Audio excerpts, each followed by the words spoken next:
friends, welcome back to the Avocado Toast Budget. If you're new here, my name is Lexa, and today I want to go over how I read all of my books for free or for very cheap. I read, 60 books in February and March, and the majority of those I read for free. And I know that this is a little bit different than my usual budgeting, saving, investing, debt payoff videos. However, I still think it's relevant and it's something that I want to talk to. So hopefully if you are interested in this, you are going to learn about some cool resources that you hadn't heard about before. We got a lot of cool things to cover, so let's go ahead and get into it. So the first resource, and probably my favorite on this list, that I want to talk about is Libby. Libby is an app that helps you to get access to your library source of digital products. So that usually includes ebooks and audiobooks. Now, I've been using Libby for the last couple of years. I have had it through a few different libraries, and I've been lucky enough that both of my libraries in my area have had a huge selection of digital products. And I know that a lot of libraries are starting to acquire more audiobooks and ebooks that you can have available through the Libby app.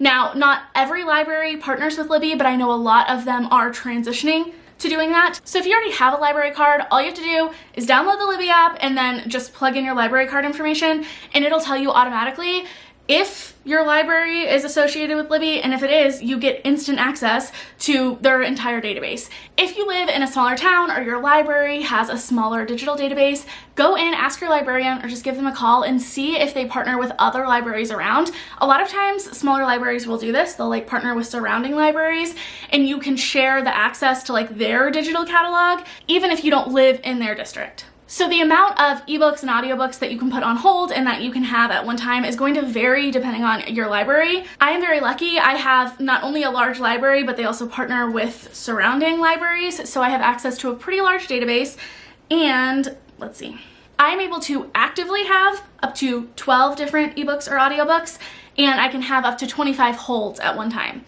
which is awesome if you are a speed reader like me that listens to audiobooks on 3 times speed and just wants to fly through as many books as you possibly can. Another thing I really love about Libby is that you are able to download your ebooks that you get through the app onto your Kindle or your Kindle app. And I love that because I read on my iPad all the time, but I also just read on my Kindle reader. So that is awesome. If your local library does not partner with Libby, definitely ask and see if they have just a different app that they use, because a lot of them will have some way for you to be able to access those products. If they don't, I do know that you can buy passes to larger libraries. I don't know specifics about those. You can probably just Google best library passes for Libby, and you can buy the annual non-resident passes if that is something that's worth it to you. We are going to talk about more resources that give you access to ebooks and audiobooks here in a second. However, I don't want to be remiss to bring up the side point of this, of if you don't like ebooks or audiobooks and you prefer to have the physical version, number 2 resource that I've basically been talking about alongside this is your local library. I have been rediscovering my love for my local library since I moved back to my hometown. I used to go there every single day after school, and it is just incredible how many amazing resources that they have. And if you are a reader and you are okay with not owning the physical copy of the book, but you want to read the physical copies of the books, take advantage of your library. Support your local libraries. Now, I will say the one downside to the library is that you don't get to have the joy of owning that book. And I know that there are books that I'm fine with flying through and I don't need to own them, but if it's a book that's really special to you, or you love it, or you just having tons of books around you and it brings you joy, however, paying $20, $25 for each book is not quite in the budget. Mommy had to shop off the rack. I highly recommend checking out your used book options. Now, of course, if you are lucky, you might have access to a local used bookstore in person, and if so, amazing. I'm all for supporting them. A great part of that is that they often have buyback programs or trade-in programs where you can trade in the books that you no longer want, and oftentimes they are worth more in credits to be able to buy yourself more books than they would be if they just gave you cash. So that is an awesome option, and we are all for supporting local whenever possible. However, I know that many of the towns I have lived in did not have used bookstores. So in that case, I definitely recommend that you check out your online used bookstore options. Some options are thrift books or book outlet. Those are 2 that I use a lot. I'm based in the US, but I know that there are tons of other options depending on where you live. I actually discovered thrift books a few years ago whenever I was working with kids, and I had one who just loved reading, so I wanted to stock up on all the children's books. and one of the people that I worked with had recommended it, and come to find out, it's like amazing. They have so many used books that you can buy there for so much cheaper than if you bought them new. Now, one little tip that I would recommend is that they do label their like used books by the quality. So like new, very good, good, and acceptable, I think. I try to stick to the like new and the very good. A couple of the books I have gotten in like good condition, and they've been okay as well, but I've heard some like sketchy stories about buying books that are like acceptable. So I stay away from those generally. I try to get things above good, very good, that kind of range. All of mine that I've gotten, I've been like perfectly happy with. I've been able to read them and enjoy them, and I love being able to like own certain copies of books, but it is so much cheaper to buy them used. And of course, I will link all of the resources that I'm talking about down below. That way you can access them, browse for yourself, see which one works best for you. Now I want to switch gears back a little bit to audiobooks and ebooks. And by far, Libby has been the best resource I have found for like completely free access to those things. However, you can also opt in for like the subscription-based model. One that I recently found that I think is quickly becoming my favorite, I'll leave for the end, but I also want to talk about the one that is probably very most accessible to people, and that is the ones that are provided by the Amazon giant. And if you are not a fan of supporting Amazon, you don't want to go that route, I totally understand. You can skip to the next one that I have to recommend. However, unfortunately, this is the US, this is capitalism, and because of that, giant corporations like Amazon usually are able to make products that have the most accessibility and for some of the best prices. So I do want to talk about the two options that Amazon has, because I do think that for a lot of people who can't access these other resources, these are really awesome. So right now as I'm filming it, it looks like Kindle Unlimited is $9.99 a month, although you can also get a 30-day free trial. And allegedly, in my opinion, didn't hear it from me, the last time I decided to cancel my Kindle Unlimited membership, they gave me like the option to get 6 months for like $5, so do with that information what you will. However, if you are someone who likes reading ebooks, that is your preferred format, especially if you have a Kindle and you want to read your ebooks on Kindle and maybe you don't have access to the Libby app, or you are someone who just wants to be able to like read things at that moment, and sometimes I know, at least with my library, the holds can be like 2 to 18 weeks, and you don't have the patience for that. Who has time amidst all this chaos? Kindle Unlimited can be an awesome option. I have it, I've had it consistently now for like the last 6 months, and for me, it's like beyond worth it. However, I think that there are some caveats to that. One, obviously, the more you read, the more worth it is, because if you only read like one ebook a month, then $9.99 might absolutely not be worth it for Kindle Unlimited, and you might as well just like buy the one book that you're wanting each month. However, if you're a speed reader like me and someone who likes to fly through books as quickly as possible, then it can end up saving you a lot of money. With Kindle Unlimited, you get access to their like library of Kindle Unlimited books, and it's like kind of like Netflix. You pay the $9.99 a month, you can read however many that you want. However, it's not just like any ebook, it's just specific, like the books that are part of their Kindle Unlimited, group thing. It's not a library though, their collection, their Kindle Unlimited collection. So their collection changes from time to time. However, from what I have noticed, if you are someone who is really into romance, smutty books, cozy mysteries, even like some like self-published fantasy, you're not gonna find like, I don't think a lot of like the bigger fantasies on there unless you're into the classics like Lord of the Rings, The Hobbit, Harry Potter is on there. However, there are a lot of like lesser known fantasy books as well. Then Kindle Unlimited is probably gonna be awesome for you because they have so many of those. Also middle grade, if you are a big middle grade reader, they've got a lot of that as well. And kind of transition into the next one. One thing I also really like about Kindle Unlimited is I don't know if you need Audible, which, spoiler alert, is what we're gonna talk about next, to take advantage of this, because I've always had both at the same time, or if it's just with Kindle Unlimited. However, I know that like I have Kindle Unlimited and Audible, and one of the things that I love about that is that a lot of the Kindle Unlimited books are available to like listen as you read, or yeah, through Audible. And I like that because it actually has a function where like as they are reading and you're listening to the audiobook, it will like scroll through you and kind of highlight as you read and turn the pages for you. and I'm just a fan. Now, it's not that way with all of the books, but if you are someone who likes to listen and read at the same time, Kindle Unlimited, and possibly if you have Audible as well, does give you access to that kind of like cool feature.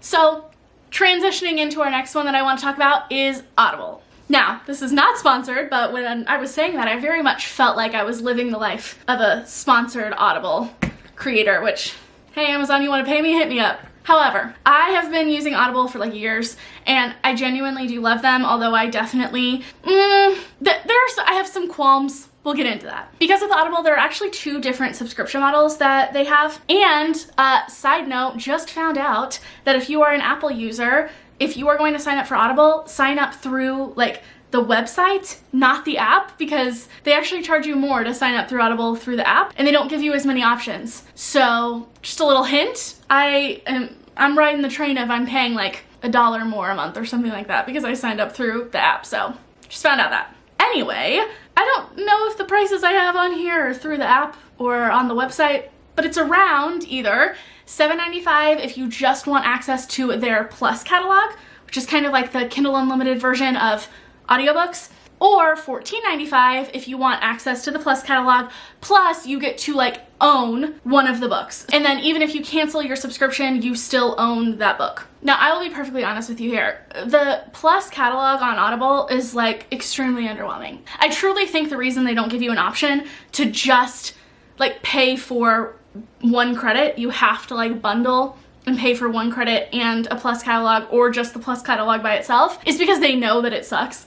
It wouldn't be worth it. So in this case, I'm talking about it from the perspective of the full Audible subscription, where you get to own 1 title per month, or you get 1 credit for a title per month, and then the Plus catalog along with it. I honestly think that Audible is really only worth it if you are an avid reader who wants to own certain audiobooks.